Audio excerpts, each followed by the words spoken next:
Hey guys, இன்றைக்கி என்ன சம்பவம் நினச்சி தெரியுமா? எப்பயும் போல் ஈவினிங் மாடு பார்த்து கிளம்பியாச்சு.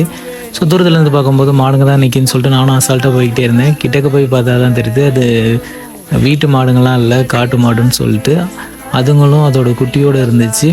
சரி, அது பாட்டுக்கு மேய்ஞ்சிட்டு இருக்குது, நம்ம பாட்டுக்கு ஓரமாக போயிடுவோன்னு சொல்லிட்டு நானும் மெதுவாக போகலான்னு பார்த்தா அதையெல்லாம் நம்மளை ஃபோக்கஸ் பண்ண ஆரம்பிச்சிருச்சிங்க. அதுவும் சரி, நானும் என்னெல்லாமோ கத்தி பார்த்தேன், செஞ்சேன், போகவே மாட்டேன்ருச்சுங்க. நம்ம கிட்டக்க போக போக வந்துட்டு ஒரு மாதிரி உரும ஆரம்பிச்சிருச்சுங்க. அதோட இதை பார்த்தோன்னே எனக்கே பயமாயிடுச்சு. அப்புறம் நான் போகவே இல்லை, அப்புறம் நின்றுட்டே இருந்தேன். அப்புறம் நம்ம குட்டி தான் போயிட்டு அவனால் என்ன முடியுமோ அதை விரட்டிகிட்டு இருந்தான். அதுவும் எடுத்த ஒன்றெல்லாம் போகவே மாட்டேன்ருச்சு. ரொம்ப நாள் இருந்து டஃப் கொடுத்ததுக்கப்புறம் ஒரு வழியாக கிளம்பி உள்ளே போக ஆரம்பிச்சிருச்சு. அதுக்கப்புறம் நம்ம கிராஸ் பண்ணி போனதுக்கு கொஞ்சம் நேரம் கழித்து கிராஸ் பண்ணி போயிட்டு நம்ம மாடுங்களெல்லாம் பார்த்து அஸ் யூஷுவல் எப்பயும் போல் மாடெல்லாம் பார்த்துட்டு இருந்துச்சு. அது இல்லாமல் இன்றைக்கி ரொம்ப தூரம் வேறு போயிடுச்சிங்க. ஸோ அதனால் பார்த்துட்டு வரைக்கும் ரொம்ப லேட் ஆயிடுச்சு. ஸோ அவ்வளோதான் கைஸ், நெக்ஸ்ட் வீடியோவில் பார்க்கலாம். டாட்டா.